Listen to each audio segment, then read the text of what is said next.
Good morning and welcome to the DFS Army YouTube channel. I am Razzle11 and you can find me on X at Razzle11Grinds. We're going to take a look at some pitching for today, the 5th of May. It is Sunday. We do have a 10-game main slate in front of us. We do have a couple of places with some potential weather. Um, from my understanding, the Detroit Yankees game is the one that we need to pay attention to the most.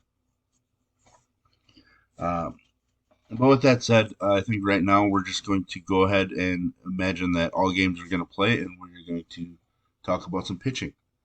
As always, this is a first look video. I will look at DraftKings since that is where a majority of my action is. On FanDuel, I tend to cut my pitcher pool way down into the top handful just because we don't have to be as creative. Because the pricing, to me at least, is a lot softer over there. So, but yeah, let's dig into this slate of pitching.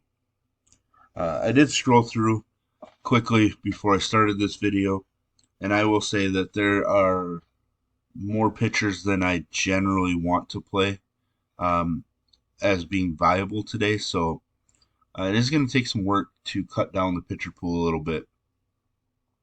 At the top, we get Freddie Peralta, who is appealing his suspension.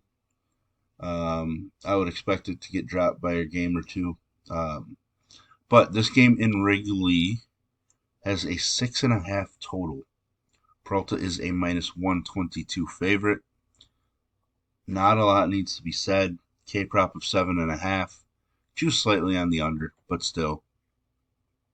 Peralta's been phenomenal almost all season long. One hiccup against the Pirates, but aside from that, he's been really strong. Makes total sense for him to be the most expensive option. Skubal in that game in New York, another guy that I will want to use unless we get some updates about that game that should push us off of pitching. So we will have to pay attention. But Skubal, definitely somebody that I want. I mean, obviously, we know the Yankees have a dangerous lineup and all that, but Skubal, I believe, K prop of 5.5, juices really strongly on the over. He's a slight underdog. Game total in this one as well is at 6.5. So, uh, great pitching environments for the top two guys, aside from some rain for Skubal. But then we get down to Joe Ryan and the Minnesota Twins, who have won 12 straight. He is a minus 170 favorite. Game total of just 7.5 in this one for him. Kind of currently on in every other um, run here, with his Ks, etc.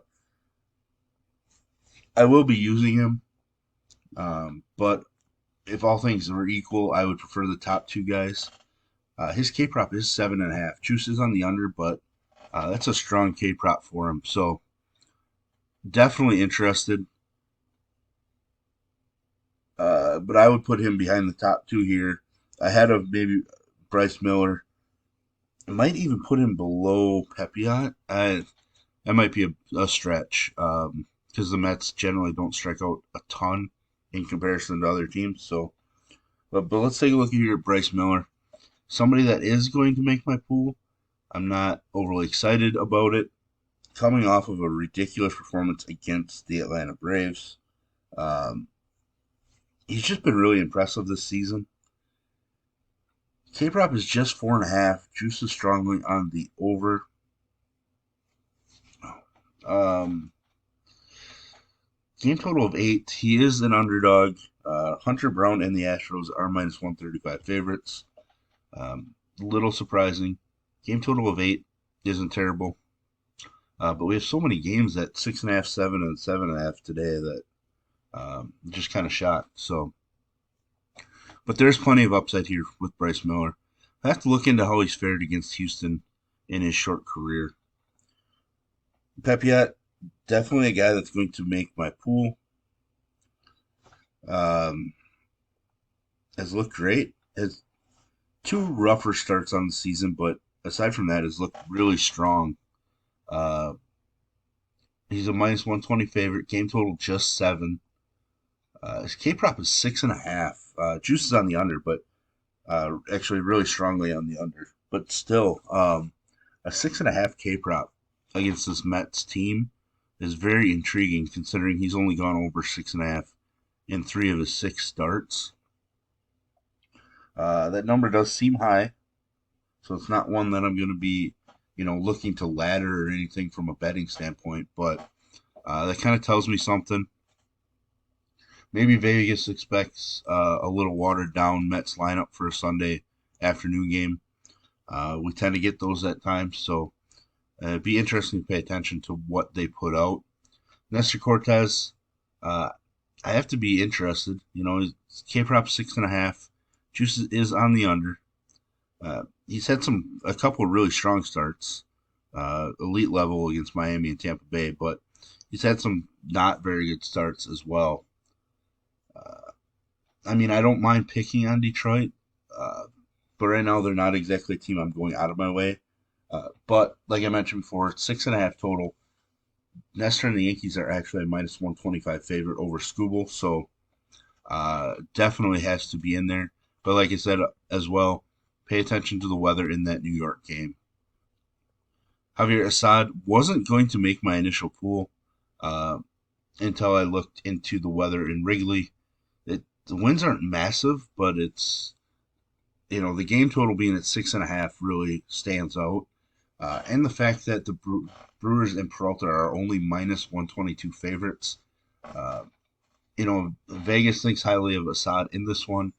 I was off of Jamison Tyon yesterday, and he threw out a pretty good gem against this Brewers squad. Um, you know, Maybe I'm a day late on that, but I'll stick with Assad. He hasn't been. I mean, he's only allowed 1 run in each of his last 3 starts, but Ks can disappear. Um, so that's some worry, but we're just gonna have to ride and believe that the pitching weather is strong in Wrigley. Um, and at 8,400, very interesting. I can see him not being as popular. Severino being slightly cheaper might take some away. And if that New York Detroit game is clean, Nestor Cortez could take some away as well. So Assad might be an overlooked piece right here in this price range, and that intrigues me even more. Severino coming off of a start where he had a no hitter into the 7th or 8th. Um, he's been actually really solid for the Mets this season. You probably know that I have been picking on the Rays with opposing pitching. Game total just 7. Severino is an underdog, but K prop of 5.5. Juice is on the under, which is, I guess, would fit what he's done. Um, but I think there's some upside to him against this Tampa Bay squad. I'm just not a fan of this Tampa Bay offense at this point. Mackenzie Gore does interest me. I'm always interested in Mackenzie Gore. If you guys have been following me for the last few years, Gore is somebody that I believe in as a long-term piece in a rotation. K prop just 5.5 with juice on the under. He's a slight home underdog, game total of 8. If I'm taking a pitcher in this game, I'm taking Mackenzie Gore over Alek Manoah. That shouldn't shock people. I think Alek Manoah is trash, but that's another conversation to be had. Gary Crochet, um, decent last time out against the Twins. I I just think people are still expecting him to be this guy all the time, and I don't think that's what he's going to be.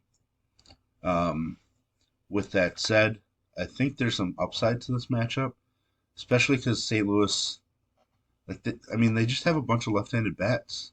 Um, they're not a huge platoon-heavy team. He does have to navigate Goldschmidt, Arenado, Contreras if he's in the lineup. Um, but Goldschmidt hasn't been swinging it overly well. Uh, he's an underdog. The game is a 7.5 total. St. Louis is minus 155 favorite. Locating his K prop quick, 5.5 juice on the over. So I think we could see a decent start out of Crochet. He probably makes more sense than Mackenzie Gore, but I like the ability of Gore. Kind of going down here, I was debating John Gray, as I looked, but I might back off. Just not sure what to do with John Gray in this matchup. K prop is 4.5. He's a minus 130 favorite. Game total of 8.5, which strangely is the highest total on this slate. I don't really know what to say about that, but um, you know, John Gray, I think he will draw some ownership based on his recent performances. I think right now I'm going to go with the fade on him. Not really going to play for Ryan Feltner. I don't want to play Carrasco, even though he's taking on the Angels. I don't really have any interest there. I'm going to go to Hunter Brown. It feels gross. I'm going to be looking for something that tells me I shouldn't. But he is a minus 135 favorite in that game against Seattle. Seattle struck out 11 times per game over the last week. Um, they're struggling. They've scored 17 runs, I think, over the last 6 games. I happened to look into this before I started. His K prop is 5.5.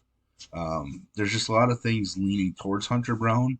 The only problem is his performances have been horrendous. Um, I just don't know. I mean, the K's numbers have been their last 2 starts, but he's just getting into trouble. Maybe he's figuring some things out again. I don't know. He looked so good last year at times. Um, I hope he figures it out. So this is one of the ones where I feel dirty doing it, but I think I'm going to go to Hunter Brown because I think people are running away, and I kind of think there's going to be a turnaround at some point. So I'm my day could end quickly. I'm not going to go super heavy, to be honest, but he is going to be in my pool. Bailey Falter, there's some weather in Pittsburgh. Should have mentioned that a little bit, but uh, Falter has been solid. I'm not really expecting this performance ever again, to be honest. But he's taking on a team that we've been picking on, that we will continue to pick on. I'm not sure what their splits are against left-handed pitching yet, but I will certainly dig into that. K prop of 4.5, juice on the over. He is a minus 155 favorite, game total of just 7.5. So there you have it. There's a lot of names to consider, because like Manoah, I think is going to draw ownership taking on Washington, and he had a massive final rehab start in AAA. But prior to that, he was atrocious in the minors. So I'm not sure. Criswell has looked decent, but the Twins are hot. Um, if Libator wasn't being yo-yoed around from the bullpen, he probably would draw some ownership, but I don't think you can use him today. Um, and obviously, I mentioned John Gray that I don't think I'm going with. So, there's probably up to 14 names or so that I think you can make a case for. So that's why I try to eliminate things. I don't want to spread out my pitching as much. I'd rather spread out a mini stack exposure in my percentages. So, but there we have it. There's the first look at pitching. If you enjoy what I bring to you, please hit the like button, hit the subscribe button, turn the notification bell on, get the alert anytime we drop videos here at DFS Army. If you want to join us, get access to our coaches, tools, sheets, Discord, etc., I'll put links in the description below. You can use promo code RAZ, that's R-A-Z, for 10% off monthly. And as always, best of luck, everybody.